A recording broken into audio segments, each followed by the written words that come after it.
മണിപ്പൂരിൽ നടക്കുന്നത് കൃത്യമായിട്ടുള്ള അജണ്ടയാണ്. അതായത് പ്ലാൻഡ് അറ്റംപ്റ്റ് എന്ന് വേണമെങ്കിൽ പറയാവുന്ന സാഹചര്യം. അവിടെ നിലവിൽ BJPയുടെ ഭരണമാണ് ഉള്ളത്. മുഖ്യമന്ത്രിയായിരിക്കുന്നത് ബീരേൻ സിംഗ് ആണ്. അദ്ദേഹം അവിടുത്തെ സാഹചര്യങ്ങളെ വിലയിരുത്തുന്നില്ല ശക്തമായി. അതുകൊണ്ട് തന്നെ അവിടെ രാഷ്ട്രപതി ഭരണം ഇമ്പോസ് ചെയ്യണം എന്നുള്ള പ്രതിപക്ഷത്തിൻ്റെ നീക്കമാണ് ഇപ്പോൾ തുടങ്ങിയിരിക്കുന്നത് എന്നുള്ളത് വ്യക്തമാണ്. രാഹുൽ ഗാന്ധി മണിപ്പൂർ സന്ദർശിച്ചപ്പോൾ ഒരു കാര്യം അദ്ദേഹം വ്യക്തമാക്കി. മണിപ്പൂരിൽ നടക്കുന്നത് അസാധാരണമായ നീക്കം തന്നെയാണ്.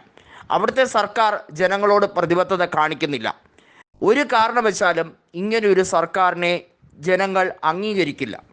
ഒരു തെരഞ്ഞെടുപ്പ് ഇപ്പോൾ നടക്കുകയാണെങ്കിൽ മണിപ്പൂരിലെ മുഴുവൻ സീറ്റുകളും അവിടെ കോൺഗ്രസ് ജയിക്കും എന്നുള്ള കാര്യത്തിൽ ഒരു സംശയവുമില്ല. ലോക്സഭാ തെരഞ്ഞെടുപ്പിൽ മണിപ്പൂരിലെ 2 ലോക്സഭാ സീറ്റുകളും കോൺഗ്രസ് ജയിച്ചതിന് കാരണം ജനാധിപത്യത്തോടുള്ള ജനങ്ങളുടെ അകമഴിഞ്ഞ വിശ്വാസമാണ്. ഒപ്പം പക്ഷപാത ജാതീയമായ രാഷ്ട്രീയ കളി ഒരു രീതിയിലും അവിടെ ജാതീയമായ രീതികൾ രാഷ്ട്രീയത്തോട് കൂട്ടിക്കലർത്തുന്നില്ല എന്നുള്ളത്. കൂക്കി മെയ്തി വിഭാഗങ്ങൾ തമ്മിലുള്ള സംഘർഷ അവസ്ഥ അവിടെ നിലനിന്നിരുന്നു. അവിടെ ഒരുപാട് മാറ്റിപ്പാർപ്പിക്കലുകൾ എല്ലാം ഉണ്ടായിട്ടുണ്ട്. അടിസ്ഥാനപരമായി ജനങ്ങൾക്ക് ആവശ്യം വേണ്ട കാര്യങ്ങൾ സമയത്ത് നടപ്പിലാക്കുന്നതിൽ സർക്കാരിന് വൻ വീഴ്ച പറ്റി. ദുരിതാശ്വാസ ക്യാമ്പുകളിലേക്ക് സാധനങ്ങൾ എത്തിക്കുന്ന, അവശ്യ വസ്തുക്കൾ എത്തിക്കുന്ന കാര്യത്തിൽ ഒക്കെ ഉണ്ടായ അലംഭാവം, ഇവിടെയൊക്കെ അഡ്മിനിസ്ട്രേഷൻ പൂർണ്ണമായും പരാജയപ്പെട്ടു എന്നുള്ളതിൽ ഒരു സംശയവുമില്ല. ഇപ്പോഴും അവിടെ ജനങ്ങൾക്കിടയിൽ പക്ഷപാത രാഷ്ട്രീയം കളിക്കാനാണ് ബീരേൻ സിംഗ് ശ്രമിക്കുന്നത് എന്നുള്ളത് വളരെ വ്യക്തമാണ്. അതുതന്നെയാണ് ലോക്സഭയിൽ മണിപ്പൂരിൽ നിന്നുള്ള 2 എംപിമാരും നിരവധിയായ തവണ ഉന്നയിച്ചിട്ടുള്ളത്. അതിൽ എടുത്തു പറയേണ്ട ഒരു കാഴ്ചയുണ്ട്. മണിപ്പൂരിൻ്റെ രാഷ്ട്രീയ സാഹചര്യങ്ങളെ വിലയിരുത്തി മാത്രമല്ല കോൺഗ്രസ് അവിടെ കാര്യങ്ങൾ നടത്തുന്നത്. മണിപ്പൂരിൽ നിന്ന് നേട്ടം നേടിയെടുക്കാം എന്ന ശ്രമമല്ല അവിടെ നടക്കുന്നത്. ബിമോൽ എന്ന ഇന്നർ മണിപ്പൂരിലെ ലോക്സഭാ അംഗം, അദ്ദേഹം ലോക്സഭയിൽ കൃത്യമായി പറഞ്ഞിരിക്കുന്ന ഒരു കാര്യമുണ്ട്.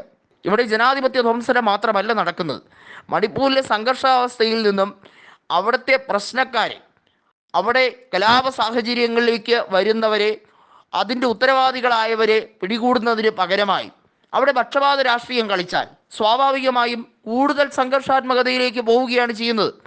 ആ സാഹചര്യം, അവിടെ ഉണ്ടാകുന്ന കടന്നുകയറ്റം, അവിടെ ഉണ്ടാകുന്ന പ്രശ്നങ്ങൾ, സങ്കീർണ അവസ്ഥകൾ, ഇതൊന്നും തന്നെ ഉത്തരവാദിത്വത്തോടു കൂടി അതിനെക്കുറിച്ച് അന്വേഷിക്കാൻ അവിടെ രജിസ്റ്റർ ചെയ്തിരിക്കുന്ന 10,000-കണക്കിന് FIRകളെ കുറിച്ച് കൃത്യമായി അവലോകനം ചെയ്യാൻ ശ്രമിക്കുന്നില്ല. സുപ്രീം കോടതിക്ക് പല തവണയായി അവിടെ പലരുടെയും പരാതികളിൽ നേരിട്ട് ഇടപെടേണ്ടി വന്നിട്ടുണ്ട്. വിചാരണ തടവുകാരനായ ഒരു കൂക്കി സമുദായക്കാരൻ, അദ്ദേഹത്തിൻ്റെ പോരാട്ടം എടുത്തു പറയേണ്ട ഒരു കാര്യമാണ്. അതുകൊണ്ടാണ് ഇപ്പോൾ അംഗുമൻഷ ബിമോൽ എന്ന് പറയുന്ന ഇന്നർ മണിപ്പൂരിലെ ലോക്സഭാ അംഗം ലോക്സഭയിൽ മണിപ്പൂരിൻ്റെ രാഷ്ട്രീയ സാഹചര്യത്തെക്കുറിച്ച് അദ്ദേഹത്തിന് വാതോരാതെ പറയേണ്ടി വരുന്നത്. രാഹുൽ ഗാന്ധി മണിപ്പൂരിലേക്ക് എത്തിയപ്പോൾ അദ്ദേഹത്തിന് കിട്ടിയിരിക്കുന്ന സ്വീകരണം, ലീഡർ ഓഫ് ഒപ്പോസിഷൻ ലോക്സഭ എന്ന രീതിയിൽ അദ്ദേഹം നടത്തുന്ന പോരാട്ടങ്ങൾ ഈ സമരത്തിനും ഐക്യദാർഢ്യവും പിന്തുണയും നൽകുകയും തങ്ങളുടെ അവകാശവാദങ്ങൾ പുനഃസ്ഥാപിക്കപ്പെടുകയും സമാധാനവും ശാന്തിയും തിരിച്ചു കിട്ടുമെന്ന പ്രതീക്ഷയിലാണ് ആ മനുഷ്യരെ അത്രയധികം ഹാർദവമായി വരവേൽക്കുന്നത്.